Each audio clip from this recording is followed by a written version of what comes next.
የሞት መንፈስ በህልማችሁ የሚመጣ የሞት መልአኮች በህልሞቻችሁ የሚመጡ ሰዎች ይህን ቪዲዮ በደንብ በትክክል ስሙ። ሰላም፣ እንዴት ናችሁ? የተወደዳችሁ የአባቴ ቤተሰቦች፣ እኔ አገልጋይ አላዛር ዱናሚስ ነኝ።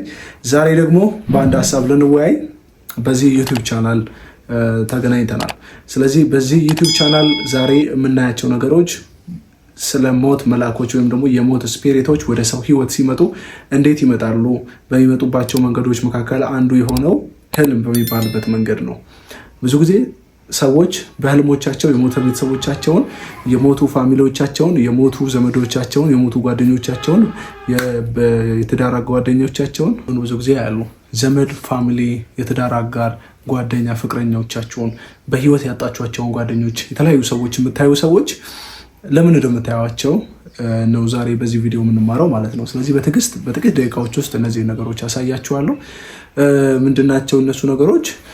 የመጀመሪያው ነገር ብርቱ ሀዘን ነው። ሰው ሀዘን ከውስጡ ካልወጣ እነዚህን ሰዎች ተደጋጋሚ ጊዜ የማየት ኦፖርቹኒቲያቸው ከፍተኛ ነው። ለምንድን ነው ይሄ የሚሆነው? ስላላዘናችሁ ያን ሰው አትወዱትም ማለት አይደለም። ሀዘን የሰይጣን ትልቁ ጦር መሳሪያ ነው። ሀዘን የሰይጣን ትልቁ መሳሪያ ነው። ሰይጣን የሚጠቀምበት ትልቁ መሳሪያ ሀዘን የሚባለው ነገር ነው። ሀዘን መንፈሳዊው ዓለም፣ የጨለመው ዓለም፣ የአጋንንቱ ዓለም ሰዎችን ፕሮሰስ ለማድረግ ሲፈልግ የሚያደርገው ትልቁ ነገር ምንድን ነው ካላችሁ ሀዘን ነው። ለዚህ ነው ቀን ስታስቧቸው፣ በሀዘን መንፈስ ስታስቧቸው ካላችሁ ማታ ላይ እንዲህ አይነት ነገር ሀፕን ማድረጉ የማይቀር እውነት ነው። ስለዚህ መጽሐፍ ቅዱስ ሲናገር ህልም ከስራ በዛት የተነሳ ይታያል ይላል። ስለዚህ አንድን ነገር በጣም ሜዲቴት ከማድረግ የተነሳችሁ ያን ሰው በጣም ሜዲቴት ካደረጋችሁት ያ የሞትን ስፒሪት እየጠራችሁት ነው ወደ ህይወታችሁ ማለት ነው። ቢኮዝ የማትመልሱትን ጉዳይ እየተመኛችሁ ነው። ስለዚህ በስፒሪቱ ዓለም ይመጣና መንፈሱ እሱን ተመስሎ ይመጣ። ሰይጣን በእባብ ተመስሎ እንደመጣ እንደዛ የሞት ስፒሪት በሰዎች ተመስሎ ይመጣ። ሔዋን ጋር በእባብ ተመስሎ እንደመጣ ሰው የሰዎችን መልክ ይዞ በህልሞቻችሁ ብዙ ጊዜ ይመጣሉ። ይሄ የሞት ስፒሪት ቢኮዝ ያን ሰው ልትመልሱት አትችሉም። መጽሐፍ ቅዱስ ሲናገር ሞትን ይሄ ሬሳን የሚቀሰቅሱ ሰዎች ነበሩ። በነ ሳኦል ጊዜ ሳኦል የጠንቋይ ጋር ሲሄድ ታዩት ነበረ ሳሙኤልን ለማስነሳት። ስለዚህ ይሄ ትልቅ የሆነ የዊሽክራፍቱ ዓለም ራሱ የሚጠቀምበት ትልቁ መሳሪያ ስለሆነ በህልም የሞተን ሰው ማየት በጣም ከባድ የሆነ ጉዳይ ነው። ዝም ብላችሁ ቀለል አድርጋችሁ እንዳታዩት። ሁለተኛው ነገር ደግሞ ኮቨነንት የሚባለው ነገር ነው። ፋሚሊያር ኮቨነንት ካላችሁ ከዛ ሰው ጋር ኮቨነንት ካላፈረሳችሁ ያ ስፒሪት ምናልባት ተደጋጋሚ ጊዜ ያ የሞተውን ሰው ኑ እያላችሁ እየጠራችሁ የምታዩ ከሆነ ደግሞ በጣም ሮንግ ቦታ ላይ ያላችሁት ማለት ነው። እየጠራችሁ ነይ ና እያላችሁ ከሆነ ደግሞ በጣም አደገኛ ቦታ ላይ ያላችሁት። የሞተ ሰው በህልማችሁ እያያችሁ ኑ እያላችሁ ከሆነ አንድ ሚኒንግ እየነገራችሁ ነው። ቢኮዝ ህልም መንፈሳዊ ቋንቋ ነው። በህልም ውስጥ መንፈሳዊው ዓለም ሊያወራችሁ የሚፈልገው አንድ ጉዳይ አለ ማለት ነው። ስለዚህ ይሄ ጉዳይ ዝም ብሎ እንደ ቀልድ የሚታይ ጉዳይ አይደለም። ስለዚህ መንፈሳዊ ኮቨነንት ከዛ ፋሚሊ ጋር ካለ፣ ስፔሻሊ ደግሞ ያን ሰው በጌታ ካልሆነ፣ ያ የምታዩት ፐርሰን በጌታ ካልሆነ፣ በስፒሪቱ ዓለም ውስጥ ያለ ፕሮሰስ የተደረገ ሰው ከሆነ ደግሞ በጣም እጅግ ባህል ተጠንቀቁ። የሆነ የሚመለክ የዘር ግንድ ካለ፣ የአምልኮ ግንድ ካለ፣ የሆነ ነገር ካለ፣ ያ ሰው በበሽታ በሆነ ነገር ምናምን ከሞተ ደግሞ በደንብ ኮንሸሱ ነው። ቀልድ እንደ ቀልድ እንዳትዩት። ኪዳን ካለ ኪዳኑን አፍርሱት። እየነገርኳችሁ ነው። የመጀመሪያው ሀዘን አልኳችሁ፣ ሀዘንን ከውስጣችሁ ማራቅ። ሁለተኛው ነገር ደግሞ ምንድን ነው ካልኳችሁ ሜዲቴሽን ወይም ይሄ ኮቨነንትን ማጥፋት። የመጀመሪያው ነገር በሀዘን የሚመጣ ሜዲቴሽን በጣም መጥፎ ነው። ሁለት ደግሞ ኮቨነንት ነው። ኮቨነንት ከዛ ሰው ጋር ኮቨነንት ካላችሁ ያልጨረሳችሁት ኮቨነንት ወይም ደግሞ ፋሚሊያር ኮቨነንት ሳታውቁትም አውቃችሁትም የተገባ ኪዳን ካለ ካላፈረሳችሁት ምናልባት ተረኛው አንቺ ነሽ አንተ ነህ እያለህ ነው ስፒሪቱ ዓለም። ቢኮዝ ቋንቋ ስለሆነ መንፈሳዊ ዓለም ላይ የምታዩቸው ህልሞች ቋንቋ ናቸው፣ ንግግር ናቸው፣ ትርጉም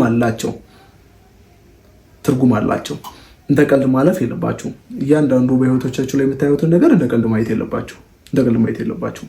ስለዚህ እነዚህ ሁለት ነገሮች በህይወታችሁ ላይ በደንብ አስቡበት። በደንብ ሌላው ያን ሰው ሜዲቴት በማድረግ ራሱ ያን ሰው ወደ ህይወታችሁ መምጣት ትልቅ ተጽዕኖ አለው። ሜዲቴሽን የሞተን ሰው ቁጭ ብላችሁ ስታስቡ አትሁኑ። እንደዚህ አላደረኩም እንደዚህ ቢሆን እንደዚህ ሆኖ እያላችሁ ሜዲቴት ስታደርጉ አትቆዩ። ሜዲቴሽን በጣም መጥፎ ጉዳይ ነው። ስለዚህ እያንዳንዱ ነገሮች ህይወት መንፈሳዊ ስለሆነ ማለት ነው።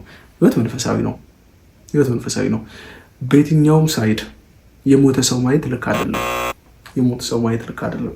በየትኛውም ሳይድ ስፔሻሊ ደግሞ አህዛቦች በጌታ የማያምኑ ሰዎችን የምታዩ ከሆነ ደግሞ አንድ መንፈሳዊው ዓለም እያወራችሁ ያለ ነገር አለ ማለት ነው።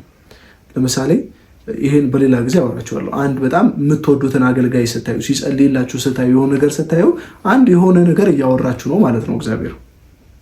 የሞተ ሰው እያያችሁ ከሆነ ደግሞ እንደዛው የሆነ ጉዳይ እያወራችሁ ነው ማለት ነው።